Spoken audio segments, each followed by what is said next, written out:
Hi hello welcome to our channel. నేను మీ anchor journalist Jagadish. మన సమాజంలో ఎంతోమంది వ్యక్తుల్ని మనం చూస్తూ ఉంటాం. అంటే ప్రత్యేకమైన వ్యక్తుల్ని.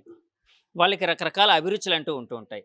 కొంతమందికి స్టాంప్స్ కలెక్షన్ చేయడం, కొంతమందికి కాయిన్స్ కలెక్షన్ చేయడం, కొంతమందికి ర్యాపర్స్ కలెక్షన్ చేయడం, ఇలా రకరకాల అభిరుచులు ఉండే వ్యక్తుల్ని ఎంతోమందిని మనం సొసైటీలో చూస్తూ ఉంటాం.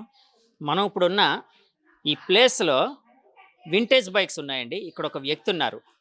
ఆయనకి 1957 నుంచి వచ్చిన బైక్స్ అన్నీ కలెక్ట్ చేయడం ఆయన హాబీ. అలాగే సైకిల్స్ కూడా.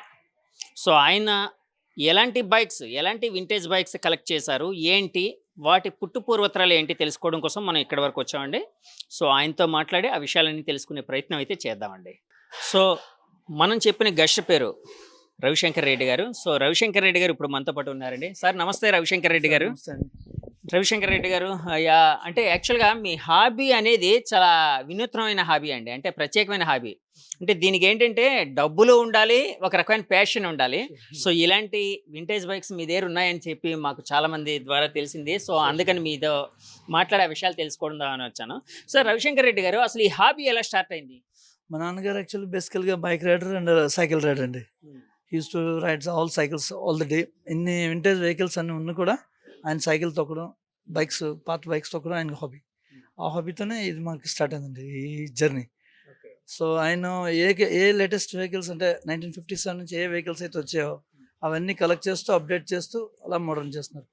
కొన్ని వెహికల్స్ ఆయన ఎవరు అడిగితే వాళ్ళకి ఫ్రీ ఇచ్చేసి అవి నేను రిస్టోర్ చేయలేకపోయినా సేమ్ సిమెట్రికల్ మోడల్ రిస్టోర్ చేసి కంటిన్యూ చేస్తున్నాను. ఓకే. రవిశంకర్ రెడ్డి గారు, మీ దగ్గర ఆల్మోస్ట్ అంటే బైక్స్ ఉన్నాయి, సైకిల్స్ ఉన్నాయని అన్నారు కదా. అలాగే కార్ కూడా, ఇది కూడా వింటేజేనా? వింటేజ్ 1985 1985. ఇదేంటంటే పద్మినియా? ఫియట్ పద్మిని అండి, ప్రీమియర్ పద్మిని. అంటే యాక్చువల్గా పాత సినిమాల్లో ఏఎన్ఆర్ గారు, ఎన్టీఆర్ గారు ఇలాంటి వాళ్ళందరూ కార్లోంచి దిగడం, కృష్ణ గారు. సో అప్పట్లో ఈ కారే కదండి ఎక్కువ వాడేవారా? డెఫినెట్లీ అండి. అంతే కదా? ఇదే కార్ అండి. ఇదే కార్ కదా? అంబాసిడర్ ఇదే ఉండేది. ఓ అంబాసిడర్ ఇదే. ఇదే. సరే, ఈ కార్ కోసం తెలుసుకునే ముందు యాక్చువల్గా మీ దగ్గర అంటే వింటేజ్ బైక్స్ లో ఓల్డెస్ట్ బైక్ ఏంటండి? అంటే ఓల్డెస్ట్ వెహికల్ అది 1957 జావా అండి. మీరు చూస్తున్నారు, ఇదిగోండి ఇక్కడ చూస్తున్నారు కదా. ఎస్, చూపించండి. అది చూపించండి. 1957 జావా అండి ఇది. 1957లో సార్ ఇది ఆన్ రోడ్ లో 1957లో వచ్చిందా? అవునండి. ఇది చెకోస్లోవాకియన్ మోడల్ అండి. యాక్చువల్లీ చెకోస్లోవాకియన్ ఇక్కడ కాదు, చెకోస్లోవాకియన్ బట్ ఇండియన్. ఇంపోర్టెడ్ అంటే అది ఇంపోర్టెడ్ అని చెప్పలేం, but Czechoslovakian Indian Jawa, Ideal Jawa Indian కంపెనీతో చేసి వాళ్ళు లాంచ్ చేస్తారు. Total parts from Czechoslovakia, assemble in Ideal Jawa. Ideal Jawa private limited వాళ్ళు స్టార్ట్ చేశారు. ఒకప్పుడు జావా వెహికల్ ఉండడం ఒక అంటే సింబల్, ఒక స్టేటస్ సింబల్ గా ఉండేది కదా. షూర్ అండి, తప్పకుండా అండి. అది బాగా డబ్బున్న వాళ్ళే ఎఫోర్డ్ చేయగలరండి, లేదంటే లేదు. అలాగా మా నాన్నగారు చిన్నప్పటి నుంచి వాళ్ళు జమీందార్ ఫ్యామిలీ, మా డాడీ తాతయ్య వాళ్ళు. సో వాళ్ళ హెరిటేజ్ నుంచి అలా మెయింటైన్ చేసుకొని వస్తున్నారు. ఈ జావా బైక్ మీద ఎప్పుడైనా తిరుగుతూ ఉంటారా మీరు? షూర్ అండి, తప్పకుండా. ఇప్పుడు నా టైం ఉన్నప్పుడు తిరుగుతుంటాం ప్రతిదాన్ని. అంటే ఫ్యూయల్ ఎంటీ చేసినట్టుంటే కొరోజన్ అయిపోతుంది, దాని గురించి ఫ్యూయల్ ఎంటీ చేసి ఉంచుతాం. టెస్ట్ పాట్ పెట్టి స్టార్ట్ చేసి ఎయిర్ ప్రెషర్ చేసి వెళ్తుంటాం. At least monthly once, monthly twice అలా.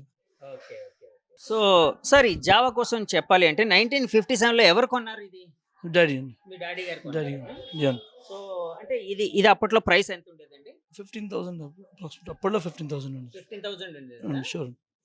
అప్పట్లో 15,000 అంటే it's a huge amount. Huge amount for middle class. Actual sir middle class effort చేయలేరు. సో అది అప్పుడులా కొనేవారు అన్నారు. ఆన్ రోడ్ వచ్చేసరికి 15,000 అలాగే వితౌట్ యాక్సెసరీస్. అంటే ఇలాంటిది ఇప్పుడు 1957లో ఇది ఇండియాలో వచ్చిన ఫస్ట్ బైక్ సార్? ఎన్ఫీల్డ్ తర్వాత ఎన్ఫీల్డ్ ఇది సమానంగా వచ్చినట్టు చెప్పాలి. ఎన్ఫీల్డ్ బుల్లెట్ ఉన్నాయి కదా, ఎన్ఫీల్డ్ ఇది రాయల్ ఎన్ఫీల్డ్ ఇది సమానంగా వచ్చాయి. ఫస్ట్ ఇది డ్యూరబుల్ అండి. 2 స్ట్రోక్ హై స్పీడ్ బుల్లెట్ అంత టార్క్ అది ఉండదు, but speed high speed vehicles అని చెప్పచ్చు. అప్పట్లో ఇది high speed vehicle comparing with bullet. అదండి, ఇది 250cc 2 స్ట్రోక్ అండి. అంటే హై స్పీడ్ అంటే ఎంత వరకు వెళ్ళొచ్చు అండి? 80 కిలోమీటర్స్ అప్పట్లో అదే హై స్పీడ్ అండి. 80-100 వరకు వెళ్తుంది. 80 to 100? 80-100 మ్యాక్స్ వెళ్తుంది. ఫుల్ స్పీడ్ దాన్ని 120 వరకు వెళ్ళొచ్చు.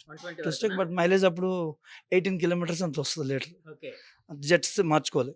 మీరు హై స్పీడ్ వెళ్ళాలంటే జెట్ మార్చుకోవాలి, లేదంటే టార్క్ కావాలంటే ఫ్యూయల్ ఎకానమీ కావాలంటే జెట్ మార్చుకుంటారు అంతే. సరే, దీని తర్వాత ఇప్పుడు 1957లో తీసుకున్నారన్నారు కదా, దీని తర్వాత తీసుకున్న వెహికల్ ఏంటి? స్కూటర్ చూస్తున్న 1959 లాంబ్రేటర్. ల్యాంబ్రెటా LI 150 అండి. ఈ మోడల్ LI 150. సో ఇది ల్యాంబ్రెట్టా ఫస్ట్ ఇండియన్ మన వైజాగ్ ఆంధ్ర ఫ్లైట్ నెంబర్ ఇదేనండి, విశాఖపట్నం 1957లో అనేది అది ఒకటి ఫ్లైట్. ఇండియన్ ఏపీవి ఉంది కదా ఫస్ట్. ఏపీవి అని ఉండేవా? ఏపీవి అంటే Andhra, A stands for Andhra, Visakhapatnam. V for Visakhapatnam. Okay okay okay. ఇది 150cc 2 స్ట్రోక్ ఇంజిన్ అండి. ఏంటంటే 150cc 2 స్ట్రోక్ స్కూటర్. 2 స్ట్రోక్ అంటే ఏంటండి? ఇంజిన్ ఒక RPM తిరిగేసరికి పిస్టన్ 2 సార్లు తిరుగుతుంది. 4 స్ట్రోక్ అంటే ఒక రెవల్యూషన్ వేసరికి 4 స్ట్రోక్స్, దానివల్ల ఫ్యూయల్ ఎకానమీ పెరుగుతుంది. That is the difference between 2 stroke and 4 stroke. ఇది ల్యాంబ్రెట్టా ఎప్పటి వరకు ఉండేదండి? ఎంతకాలం సస్టైన్ అయింది? 70s 75s వరకు వచ్చాయండి spares. Automatic products India limited అని వాళ్ళ కొలాబరేషన్తో వచ్చింది. ఆటోమేటిక్ ఏపీ అంటే automotive products India limited, API. Lambretta వాళ్ళు అంటే వాళ్ళు ఫస్ట్ ఇంపోర్ట్ చేసి వాళ్ళు మార్కెటింగ్ చేస్తారండి. ఇది 1959 అండి. ఈ నెంబర్ ఏంటి సార్? 1915 ఇయర్ అండి. ఇది fleet number APV 2115 Visakhapatnam number. 1959లో కొన్నారా ఇది? అవునండి, 59. ఓకే. అంటే ఇందులో దీని మీద అంటే యాక్చువల్గా మనం బయట రోడ్డు మీద చూసినప్పుడు ఒక బైక్ మీద ఇద్దరు వెళ్ళే బైక్ మీద ఒక 4-5 కూర్చుంటారు. అలాగే వెళ్ళిపోతుంటది. టార్క్ ఒక 5 వెళ్ళిపోవచ్చండి ఈజీగా. టార్క్ చాలా ఎక్కువ, మీకు స్పీడ్ తక్కువ ఉంటుంది బట్ టార్క్ చాలా ఎక్కువ. మూటలు గేట్లు అన్నీ వేసుకుని వెళ్ళిపోతారు. పాతకాలం పల్లెటూరులో అట్లా వెళ్ళిపోవచ్చు. హై టార్క్ అండి, రైట్. దానివల్ల మైలేజ్ కూడా మీకు మాక్సిమం 23, 24, 25 వస్తాయి, అంతకంటే ఎక్కువ రావు మైలేజ్. ఇది ఇండియన్ కంపెనీ సార్? ఇది ఇండియన్ కదండి, ఇది UK company. But it is marketing and important marketing by Andhra automotive products India. ఆ తర్వాత మ్యానుఫ్యాక్చరింగ్ యూనిట్ ఇక్కడ పెట్టారండి ఇండియాలో. అవును, ల్యాంబ్రెట్టా కదండి? ల్యాంబ్రెటా LI 150 మోడల్. తర్వాత నెక్స్ట్ వెహికల్ ఏంటి సార్? అంటే ఇప్పుడు ఆ 2 వెహికల్స్ చూపించారు కదా, ల్యాంబ్రెట్టి అండ్ HD అన్నారు కదా. మోడల్స్ ఉన్నాయండి. 175cc ఇక ల్యాంబ్రెటా 175cc. అవునండి. ఇది 1963 అని ఉందండి. ఏంటంటే 1963 ఇయర్ అండి.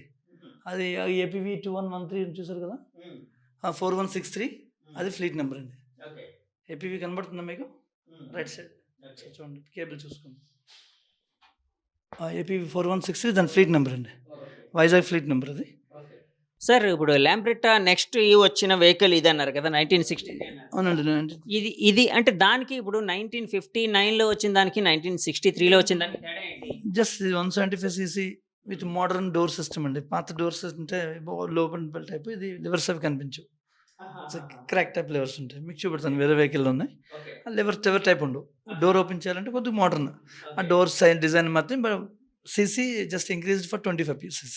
ఇదెంత స్పీడ్తో వెళ్ళేదండి? సేమ్ 60-50 కిలోమీటర్స్ అండి. టార్క్ ఎక్కువ కాబట్టి లోడ్ క్యారింగ్ ఎక్కువ పడుతుంది.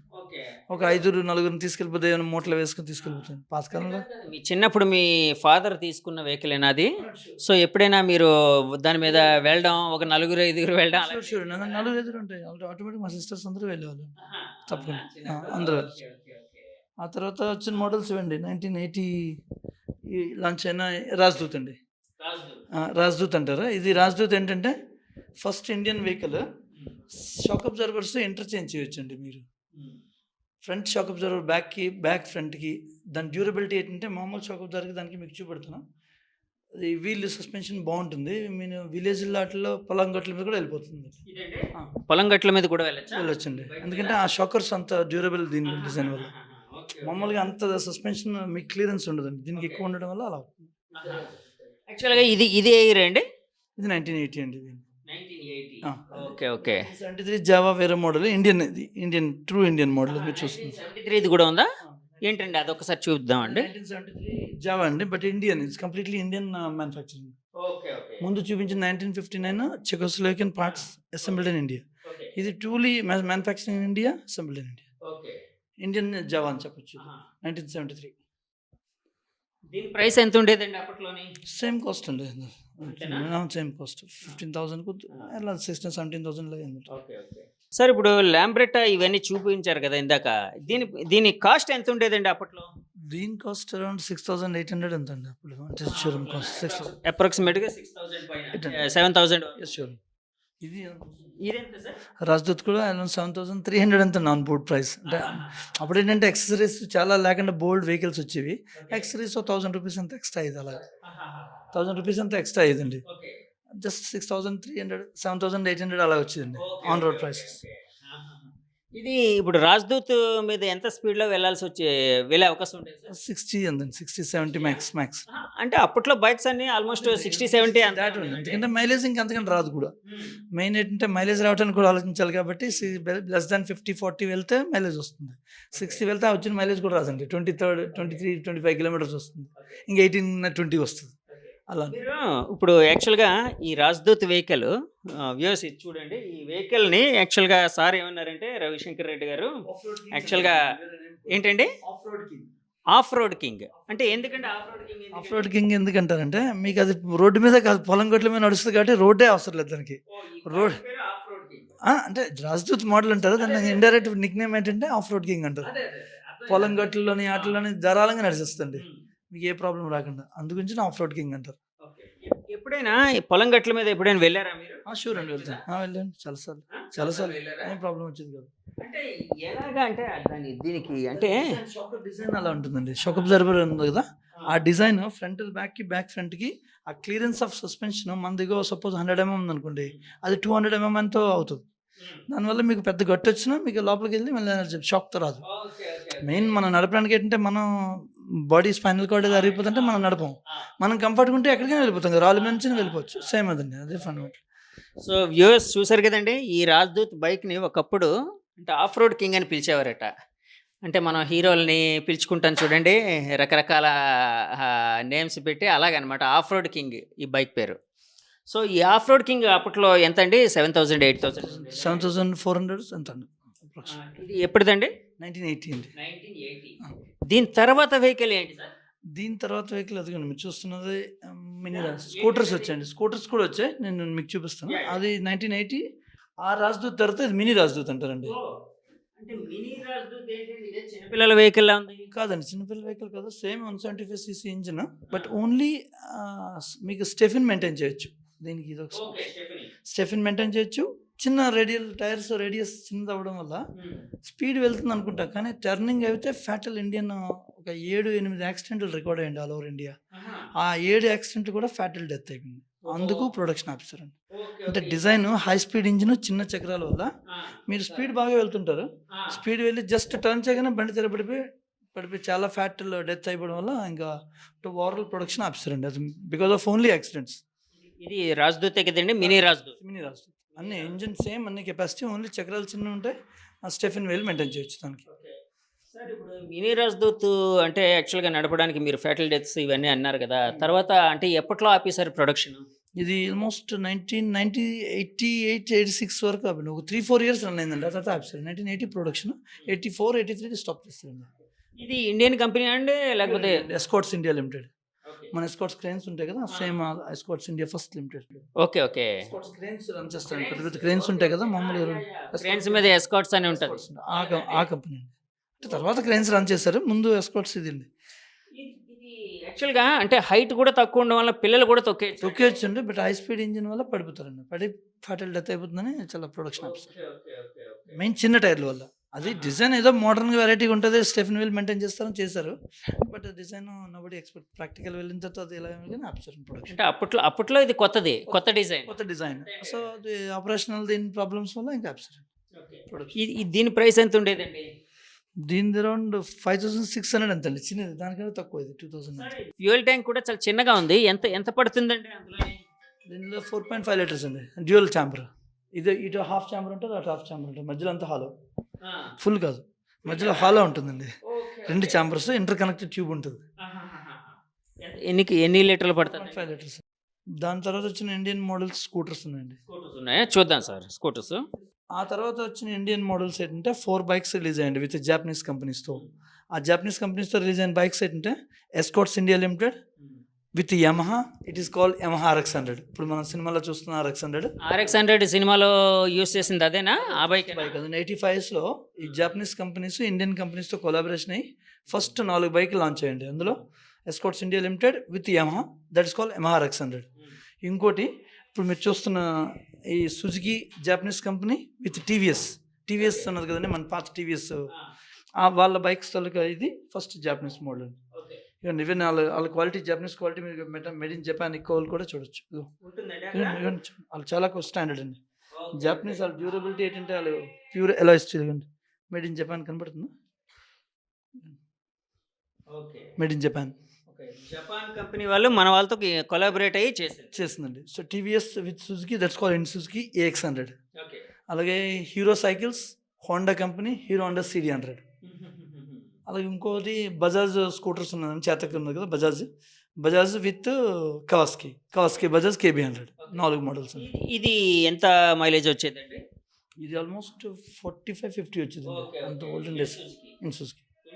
అనేది ఒకప్పుడు చాలా మంచి అంటే యూత్ ఎక్కువ వాడేవారు అనుకుంటారండి. ఇదిని RX100 hero Honda CD100 family bike అంటారండి. అది లీటర్ 80 కిలోమీటర్స్ ఇచ్చేది అప్పట్లో. అది ఫ్యామిలీ బైక్ ఉందండి మీ దగ్గర? సో ఇది యూత్ బైక్ షూర్ అండి. తర్వాత దీని ప్రైస్ ఎంత ఉంటుంది సార్? దీని ప్రైస్ ఆన్ రోడ్కి వస్తే 11,000 అంతండి. 11,000 ఇప్పుడు 1985 85 అన్నీ